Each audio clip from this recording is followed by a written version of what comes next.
اعوذ باللہ من الشیطان الرجیم بسم اللہ الرحمن الرحیم صلو علی الحبیب والصلاۃ والسلام علیک یا خاتم النبیین وعلی آلک وصحابک یا رحمۃ للعالمین۔ معزز محتشم ناظرین کرام السلام علیکم ورحمۃ اللہ وبرکاتہ۔ آج ایک اہم مسئلہ آپ کی خدمت میں لے کر حاضر ہوا ہوں کہ کیا انسان اپنے جسم کے اوپر نام مشین کے ذریعے یا کسی اور اوزار کے ذریعے گدوا سکتا ہے؟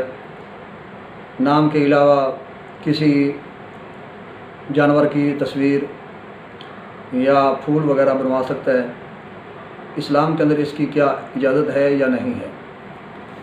تو اس کا جواب میں آپ کی خدمت میں عرض کرتا ہوں۔ اس سے پہلے آپ سے گزارش ہے کہ آپ اس ویڈیو کو آخر تک لازمی سماعت فرمائیں اور دیکھیں، اور ساتھ ہی میرے چینل کو سبسکرائب بھی کر دیجیے گا تاکہ آنے والے آئندہ ہر نئی ویڈیو آپ تک پہنچتی رہے۔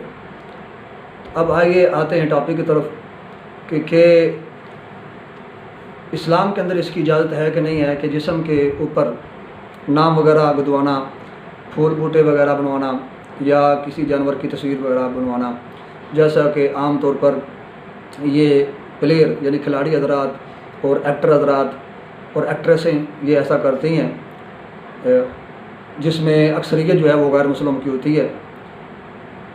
تو کیا مسلمان کو اس کی اجازت ہے یا نہیں ہے؟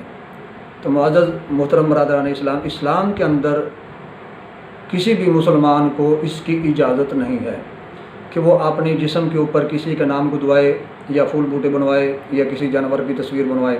یہ اسلام کے اندر حرام ہے اور منع ہے، اور یہ غیر مسلم کی تشابہ ہے، اور تشابہ سے نبی پاک صلی اللہ علیہ وآلہ وسلم نے بڑی سختی سے منع بھی فرمایا ہے۔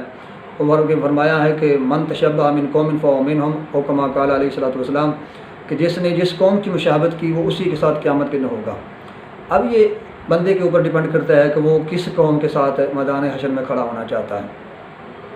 تو ایک دوسری مقام پر نبی پاک صلی اللہ علیہ وسلم کا فرمان عظمت علی شان موجود ہے۔ حضرت ابن عمر رضی اللہ عنہ راوی ہیں، جو کہ بخاری شریف کے اندر بھی موجود ہے اور صحیح مسلم کے اندر بھی موجود ہے، کہ نبی پاک صلی اللہ علیہ وآلہ وسلم نے ارشاد فرمایا کہ اس عورت پر اللہ تعالیٰ کی لعنت ہو، لعن اللہ، اللہ تعالیٰ کی اس پر لعنت ہو کہ جو اپنے بالوں کو لمبا یا پھولا ہوا یعنی کہ بڑا دکھانے کے لیے اس کے اندر کسی مرد کے یا کسی عورت کے اضافی بال لگاتی ہے۔ تو سادہ لفظوں میں آپ یوں سکتے ہیں کہ وگ وغیرہ لگانا یہ منع ہے، اور ایسی عورتیں جو وگ وغیرہ استعمال کرتی ہیں اس پر اللہ تعالیٰ کی لعنت ہے۔ یہ میں نہیں کہہ رہا، یہ حدیث طیبہ میں آپ کے پیارے نبی صلی اللہ علیہ وآلہ وسلم کا فرمان عظمت علی شان موجود ہے۔ اور اسی طرح فرمایا کہ وہ عورت جو گودنے والی ہے یا گدوانے والی ہے، یعنی کہ جو نام بناتی ہیں یا ٹیٹو بناتے ہیں یا بنواتی ہیں، ان پر اللہ تعالیٰ کی لعنت ہے۔ اسی طرح حضرت عبداللہ بن مسعود رضی اللہ تعالیٰ عنہ راوی ہیں، یہ بھی بخاری شریف کے اندر حدیث طیبہ موجود ہے۔ کریم آقا صلی اللہ علیہ وآلہ وسلم نے فرمایا لعن اللہ الواشمات والمستوشمات، کہ میرے پاک نبی صلی اللہ علیہ وآلہ وسلم نے فرمایا کہ اللہ تعالیٰ کی لعنت ہو گدنے والی پر اور گدوانے والیوں پر۔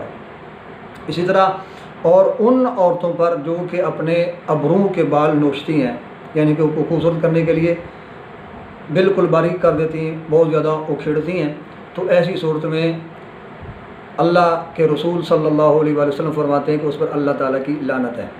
تو ان حدیثوں میں پتہ چلا کہ نبی پاک صلی اللہ علیہ وآلہ وسلم نے سختی سے منع فرمایا ہے، مگر یہ عجیب بات ہے کہ مسلمان کلمہ نبی پاک صلی اللہ علیہ وسلم کا پڑھتے ہیں، اسلام کو مانتے ہیں اور اللہ اور اس کے رسول پر ایمان رکھتے ہیں، مگر عمل کے اندر اتنی کوتاہی ہے کہ ہم غیر مسلموں کے اور مشرکوں کے جو اعمال ہیں ان کی کاپی کرنے کی کوشش کرتے ہیں۔ اللہ پاک ہم سب پر رحم فرمائے، ہمیں ہدایت عطا فرمائے۔ کافروں کے مشرکوں کے فالو نہیں کرنا چاہیے، ان کے طریقے کو نہیں اپنانا چاہیے، بلکہ اپنے پیارے نبی صلی اللہ علیہ وآلہ وسلم کی سنت کو اپنانا چاہیے۔